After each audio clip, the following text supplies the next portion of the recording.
No ego is a modern philosophy in the workplace now, especially for employees. It eliminates bureaucracy, drama in the workplace.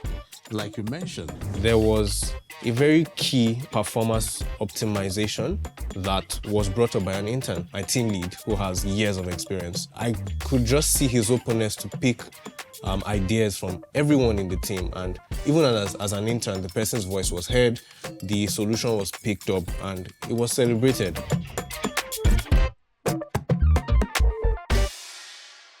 No ego, to me, is just humility personified in an organization. Given our cultural context, it's not so easy. Like coming into an organization and being told that you can be on a first-name basis with people years older than you, it's not traditional. Compared to places where I've worked at, where even when that's the rule, you still have to, be careful to understand the actual culture. But coming into Moniepoint and seeing that there's such a flat structure in which you can converse with people, and even people much higher than you, levels above you, are interested in discussing with you, in problem solving.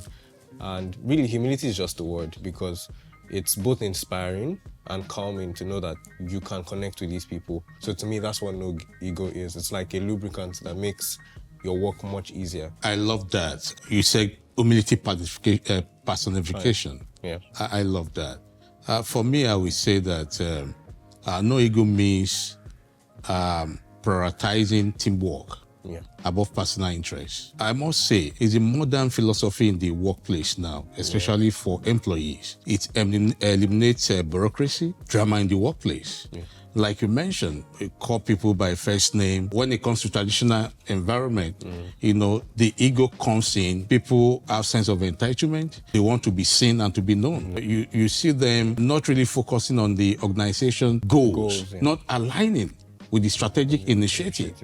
So, but with no ego, it is productivity. There's this critical thinking, strategic thinking that is disruptive. Not too long ago, a few weeks back, there was a management roundtable meeting. And what I always tell my team again, even in the course of the job, as it relates to no ego, is that as auditors, you see audit exceptions, you take findings, have engagement with the business leaders, communicate to them, and by the time you hear from them, they give you substantial evidence, you can knock off your audit findings. We are not in the business of taking faults, looking for faults. Instead, we contribute our quota to the business for process improvement, opportunity for improvement, as it were, and no FI. So, with no ego, if I'm auditing you and you're giving me evidence that is substantial to nullify my audit finding as an audit exception, I will knock it out. That is no ego. And if there's still risk in what I've seen, and with the evidence you've provided as well, we talk it over together. In a no ego environment, it's a win-win. That's beautiful. For me, I'll say a good example of no ego is in my team. Recently, we're developing a new and improved reconciliation system because we feed data to different teams, majorly with financial operations, right? We have millions of transactions going out every day, and there has to be that visibility across board. In the latest design we were drawing up, there was a very key performance optimization that was brought up by an intern.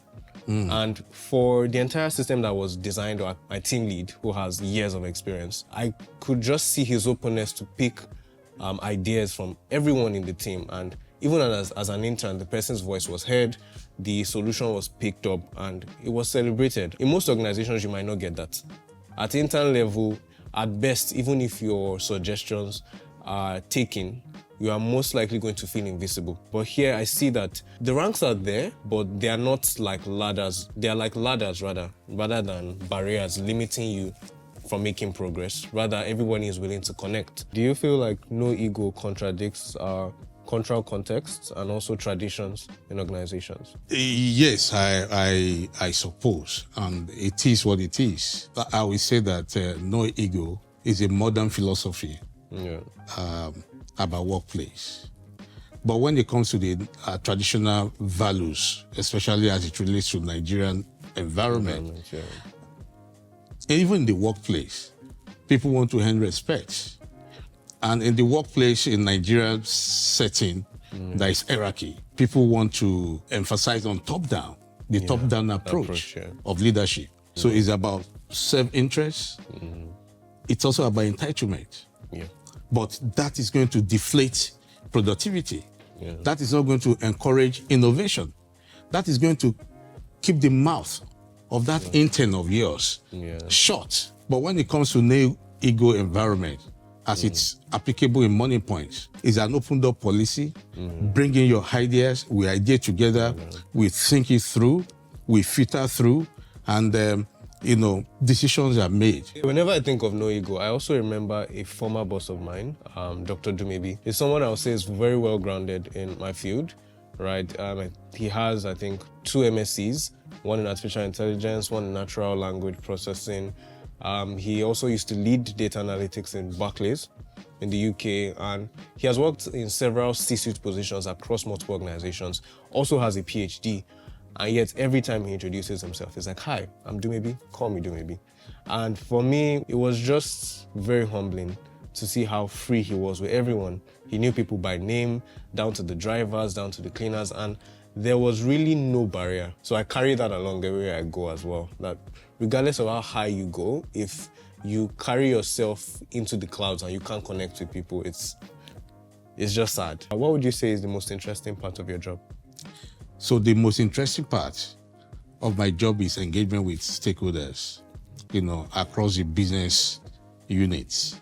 It's so fascinating to be the one to assess risk in the business and to provide opinion about the business, about areas for improvement, and the joy about the business, about what I do for the business, is the reporting, the state of health of the business, to the board of directors. My joy also stems with the fact that I also engage the regulators.